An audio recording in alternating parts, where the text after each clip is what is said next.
평안하십니까? 송재호입니다.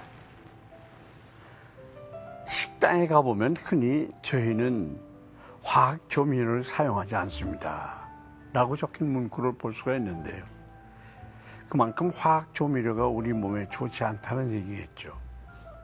실제로 화학 조미료를 다량 섭취했을 때 머리가 아프거나 열이 나는 증상이 있을 수도 있다고 합니다. 또 천식을 유발하거나 질병에 대한 면역력을 떨어뜨리기도 한다고 합니다. 역시 음식은 재료 자체의 맛을 살려서 요리하는 것이 가장 좋다는 생각이 듭니다. 근데 말씀도 마찬가지 않을까요? 사람들 입맛에 맞춰서 말씀을 이렇게 저렇게 포장하는 경우도 있습니다만 역시 순전한 마음으로 말씀 자체를 묵상하고 그대로 살고자 노력하는 것이 정도가 아닐까 싶습니다. 그럼 오늘 말씀 함께 보시겠습니다.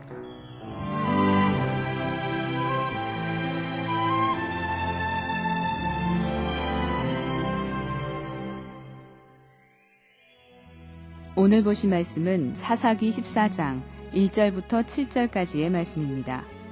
삼손이 딥나에 내려가서 거기서 블레셋 사람의 딸들 중에서 한 여자를 보고 올라와서 자기 부모에게 말하여 이르되 내가 딥나에서 블레셋 사람의 딸들 중에서 한 여자를 보았사오니 이제 그를 맞이하여 내 아내로 삼게 하소서 하매 그의 부모가 그에게 이르되 내 형제들의 딸들 중에나 내 백성 중에 어찌 여자가 없어서 내가 할례 받지 아니한 블레셋 사람에게 가서 아내를 맞으려 하느냐 하니 삼손이 그의 아버지에게 이르되 내가 그 여자를 좋아하오니 나를 위하여 그 여자를 데려오소서 하니라.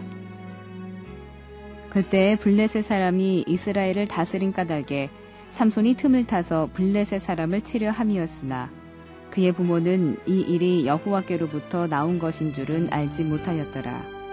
삼손이 그의 부모와 함께 딥나에 내려가 딥나의 포도원에 이른즉 젊은 사자가 그를 보고 소리 지르는지라. 여호와의 영이 삼손에게 강하게 임하니 그가 손에 아무것도 없이 그 사자를 염소 새끼를 찢는 것 같이 찢었으나 그는 자기가 행한 일을 부모에게 알리지 아니하였더라. 그가 내려가서 그 여자와 말하니 그 여자가 삼손의 눈에 들었더라. 하나님을 위해 거룩하게 구별된 아들 삼손이 블레셋 여자와 결혼하겠다고 나서자 부모는 깜짝 놀랐습니다. 그들은 삼손을 키우되 이방인을 물리칠 나실인으로 키웠기에 이방인 여자와의 결혼은 있을 수도 없는 일이라고 생각했던 것입니다. 그러나 삼손은 막무가내였습니다. 그것은 그 마음을 주신 분이 바로 하나님이셨기 때문입니다. 삼손은 하나님께서 주신 생각대로 이 결혼을 통해서 블레셋 사람들을 치려고 했던 것입니다. 그런데 한편으로는 그의 행동에서 걱정스러운 면이 보이고 있었습니다. 그것은 바로 지나친 자신감과 공명심 때문입니다. 삼손은 윤리를 깨는 결혼에 대해서 크게 걱정하는 부모를 안심시키고 자신이 이방 여자에게 진짜로 마음을 뺏기지 않도록 그들의 도움을 요청해야 했습니다. 하지만 삼손은 여자 문제 정도는 자신이 잘 처리할 수 있다고 자신했었던 것 같습니다. 그리고 자신이 이 결혼을 기회로 블레셋을 쳤을 때 부모를 포함해서 다른 사람들이 얼마나 놀랄까 생각하며 공명심을 불태웠던 것으로 보입니다. 이후에 벌어진 일들을 보면 삼손의 자신감대로 이 결혼이 당장은 큰 문제를 일으키지 않았고 블레셋을 크게 괴롭힐 수도 있었습니다. 하지만 결국 삼손을 쓰러뜨린 것은 그가 자신만만해하던 바로 이 여자 문제였습니다. 이방 여인 드릴라에게 진짜로 마음을 빼앗긴 것 때문에 그는 얼마나 많은 고초를 겪어야 했습니까? 하나님의 뜻을 행한다고 하더라도 작은 빈틈만 있으면 사단은 파고듭니다. 사단이 우리가 방심한 순간을 노리고 있음을 잊어서는 안 되겠습니다. 한편 삼손은 결혼할 여인을 부모에게 소개하려고 가는 길에서 사자를 만나게 됩니다. 이때 여호와의 영이 강하게 삼손에게 임했고 사자를 염소새끼 찢듯이 간단히 죽이게 됩니다.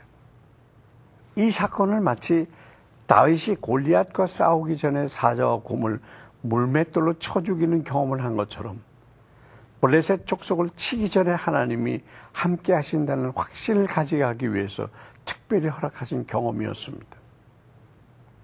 자만심 가득한 삼손에게도 이처럼 성령이 임하시는 것을 보면서 우리의 부족함에도 불구하고 선하신 뜻을 이루기 위해 우리를 사용해 주신 하나님을 묵상하게 됩니다. 우리가 잘나서 우리를 쓰시는 것이 아니라 못나고 부족하게 더욱 능력을 부으시고 도구로 써주시는 것입니다.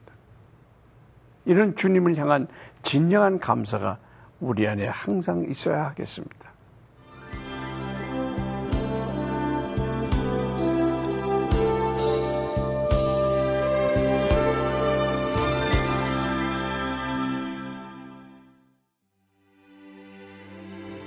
때에 따라 풍성한 은혜를 부어주시는 하나님 아버지, 삼손의 얘기를 묵상하면서 하나님의 일을 행할 때 사단에게 틈을 주지 않기 위해서 항상 깨어있어야 함을 다시 한번 깨닫습니다. 늘 기도와 말씀으로 무장되어 맡겨진 일을 잘 감당할 수 있도록 인도하여 주시옵소서. 또한 우리는 비록 부족하지만 하나님께서는 우리의 부족함 가운데서도 일하심을 믿고 날마다 주님께 감사하며 겸손한 마음으로 살아가기를 원합니다. 예수 그리스도의 이름으로 기도합니다. 아멘.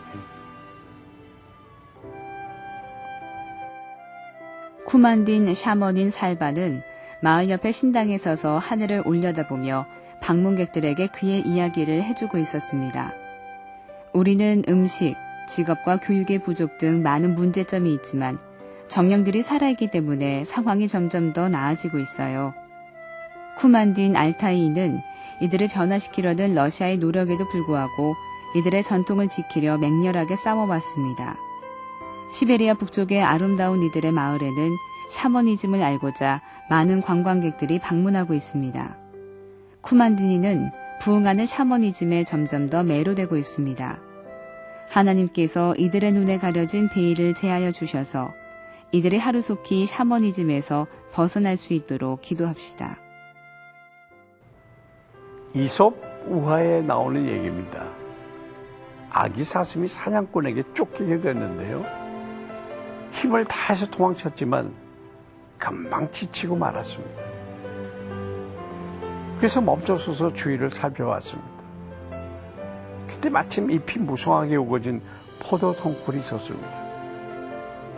아기 사슴은 잘됐다 싶어서 얼른 포도 덩굴로 들어갔습니다. 결국 뒤따라오던 사냥꾼은 포도 덩굴에 숨은 아기 사슴을 발견하지 못하고 지나쳐 버렸습니다. 그것을 보고 아기 사슴은 한숨을 돌렸습니다. 마음이 조금 편해지자 이제는 배가 고파왔습니다. 그래서 앞에 보이는 포도 덩굴 잎사귀를 따먹기 시작했습니다.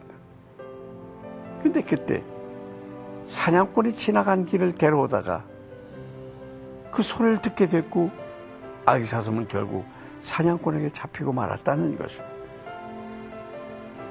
우리는 어떻습니까? 사단도 사냥꾼처럼 우리가 잠깐 방심한 때를 노리고 있습니다. 사단에게 틈을 주지 않도록 항상 깨어있는 우리가 되어야 하겠습니다. 송지의 큐티 동행 여기서 마치겠습니다. 감사합니다.